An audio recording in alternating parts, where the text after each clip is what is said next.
Hello, and welcome to the HIPAA show, where we discuss all things HIPAA compliance and the cloud. My name is Adam Zenadine, and I'm joined today by CTO and founder of HIPAA Vault, Gil Vidals. Hi, Gil. Hey Adam, looking forward to this podcast. Absolutely. So last week, we talked a little bit about website tracking and analytics, and this week we're going to talk about containerization.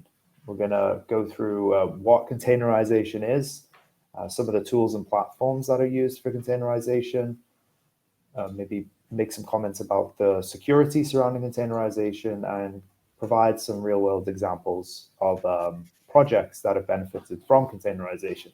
So I've said containerization there 4 or 5 times already, Gil.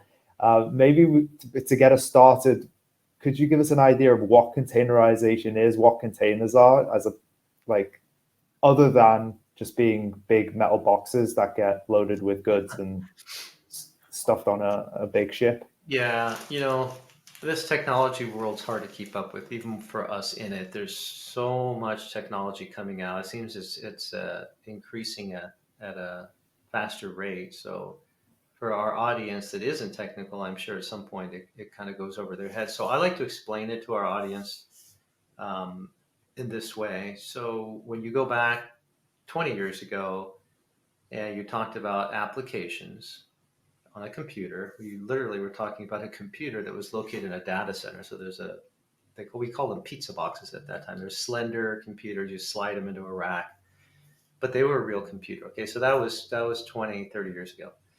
Then the invention came along of virtualizing the server itself. So instead of having one application for every pizza box computer on a rack, you could take one beefier computer and then split that up into say like 30 or 40 or 50 applications. So they all took a little piece of the action, a little bit of CPU and RAM. And that virtualization meant that you had a virtual machine. So that was the next level above physical. Then you have virtual machines. And then containers came along. So what containers did is they took the virtual machine, and the virtual machine was really a mirror of the physical machine, one-to-one property. So if the physical machine had a USB port, the virtual machine has a USB port. If Mhm. you have a directory for an application, you'd have the same thing in the other one. So it's very much one-to-one. So the virtual machine, other than the fact that it was virtual, was kind of a heavy object because it had everything the physical one had. So a container stripped off all the unnecessary things that weren't needed to support a specific application. They stripped it all down. So it's still like a virtual machine, but it's very, very light, very light. It takes a lot less resources.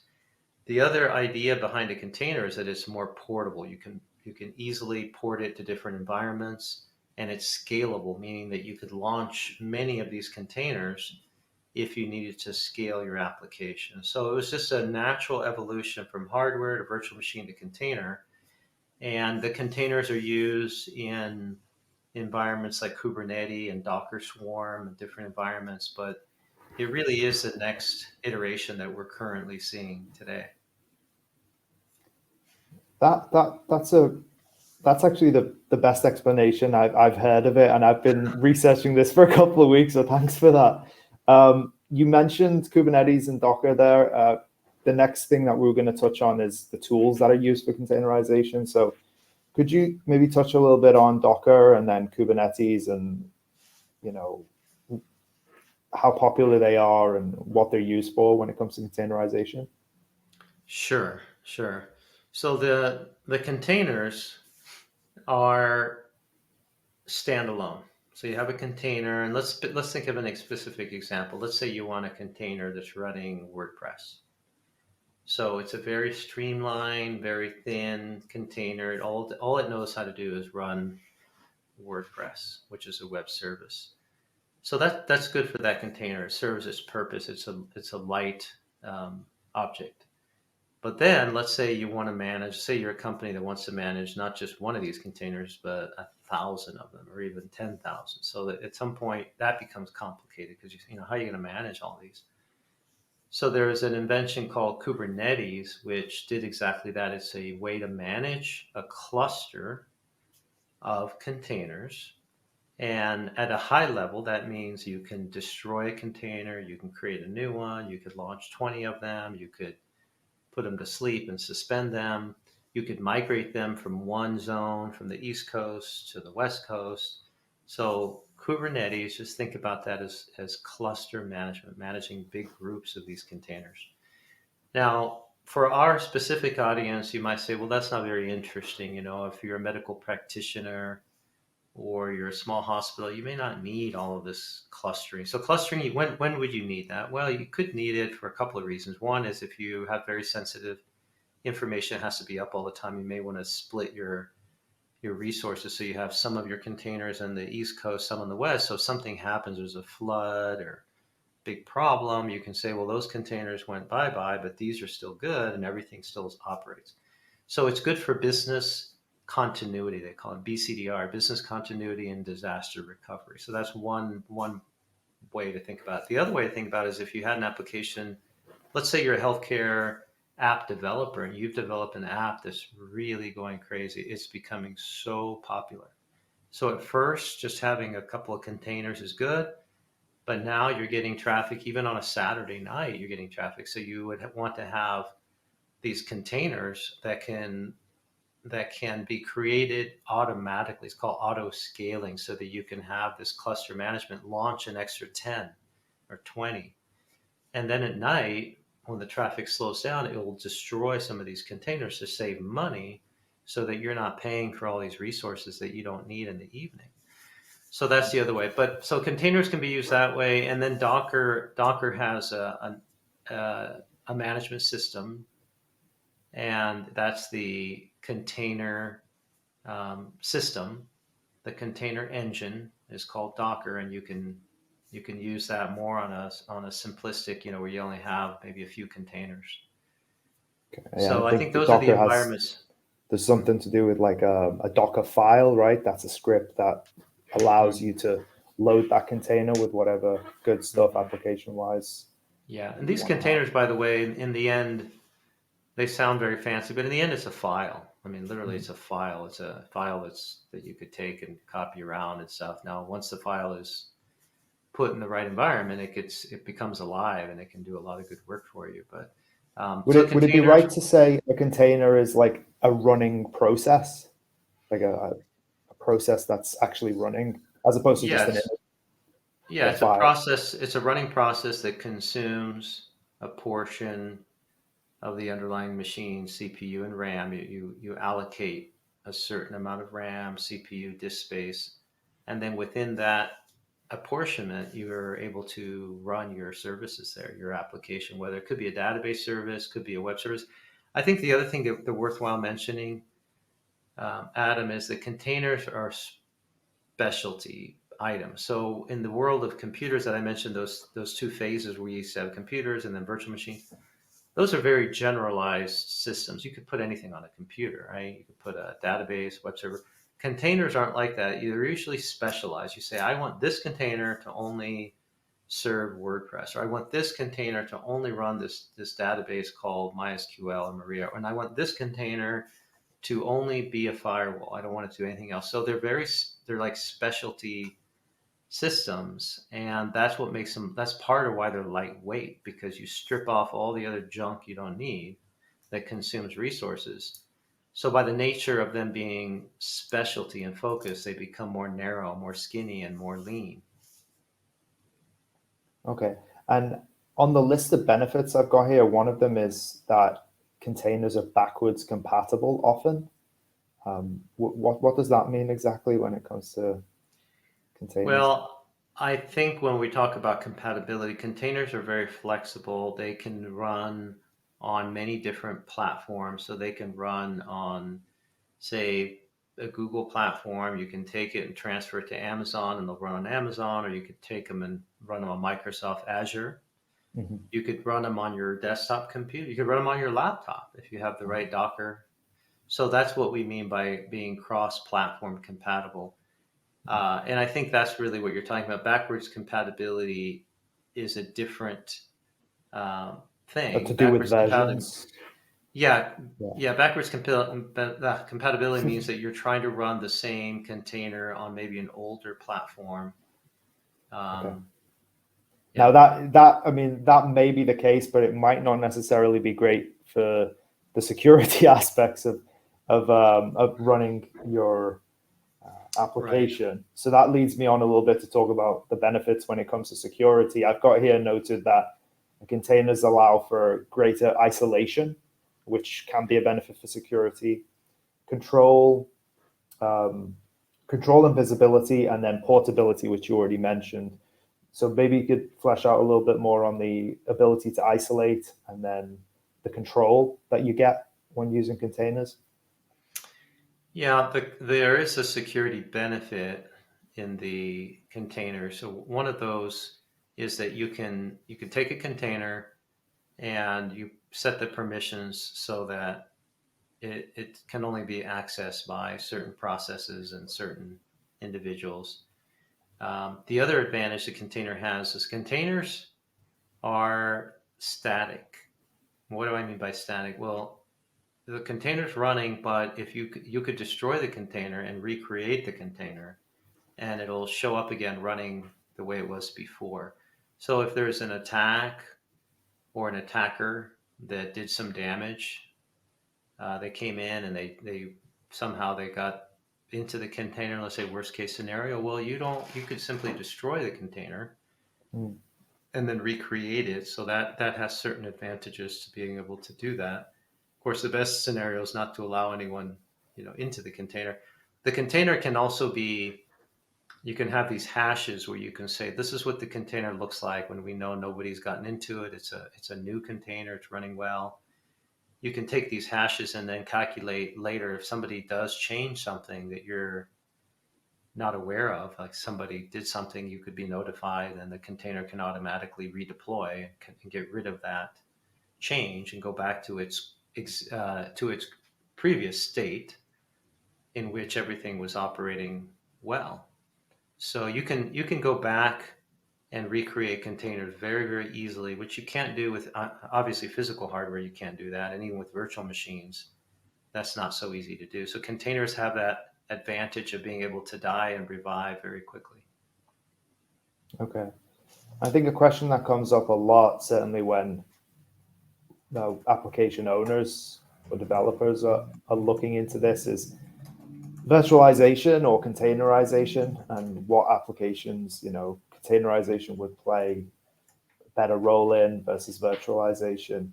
I know at this section we were going to come on to like a real world example of containerization, so maybe a use case would help clarify that for our listeners and viewers. So without mentioning any names, could you run us through a little bit, maybe one of our customers that came to us with a problem and was able to solve it with containerization? Yeah. Let's go through an example. That's a good way to think about that. I did want to mention one thing that came up, or that I didn't mention when you talked about security when it comes to containers, is that because the containers are a stripped down, focused application, it's what's called the attack surface is smaller. So Mm. you don't have all this unnecessary baggage that the bad guys could take advantage of and hack into a system. If you eliminate lots of the complexity of a system, then there's a lot less area for them to try to penetrate and attack. So one example that we have is we have a customer that has a medical application that has sensitive data, and things were going well for them. They had their customers, their end users using their application, and they grew over time, and they got to the point where they needed to add more resources the old style way. We had more RAM and more CPU, and it grows. But then they got to a point where they said, "Look, this is working okay," but they had a project that would require growth of 100x. So not 10 times, but 100 times more traffic. And we discussed it as a team, and we came to the realization that just throwing more and more RAM and CPU, of course, is not going to solve everything. You have to break this project into smaller pieces. So essentially, what that means is we ask the development team to containerize their application. And so now instead of having a single virtual machine or a couple of beefy virtual machines, now we have these containers that are lightweight, that run their application, and then we can put those into a cluster of containers and we can auto scale them. So when the traffic starts to go way up in the morning, these containers are launched and it's able to handle the traffic. When the traffic slows down at lunchtime, the containers are destroyed.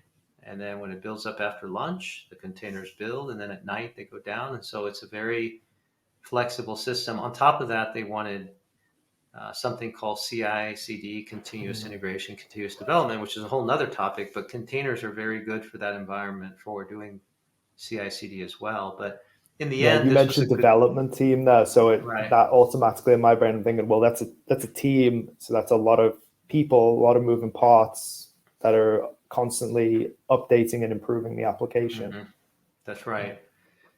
So that was a good story, right? How they took their application that was one or two systems and then containerized it. And I think that is something that we're going to see more and more of as we move forward because the development teams are getting more and more comfortable with containers and they are seeing the benefits of using them.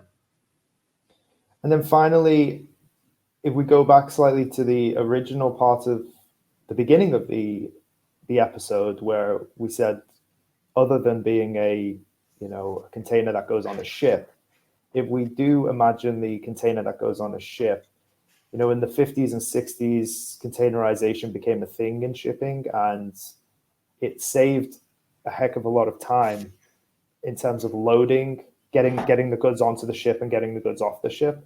I think it used to take, on average, to load one of the equivalent of one of those big containers, it used to take 8 days to get the goods on the ship and 8 days to get it off, versus obviously just a crane loading the container on and off, which is what happens now.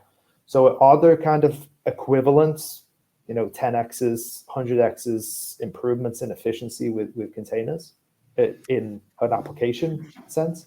Yes, I don't know the efficiency or how many times better it is now, but it's noticeably better. There's a term in the technical world called orchestration engineering, and that's what the orchestration engineer does. You picture an orchestra, playing the director of an orchestra.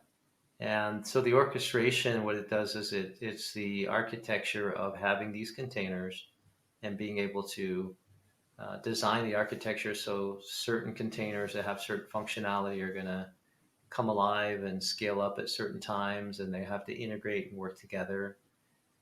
Yeah. So orchestration is something that containers are good at because they're so lightweight, they're much more scalable. So I don't know the efficiency change, but it's noticeably improved.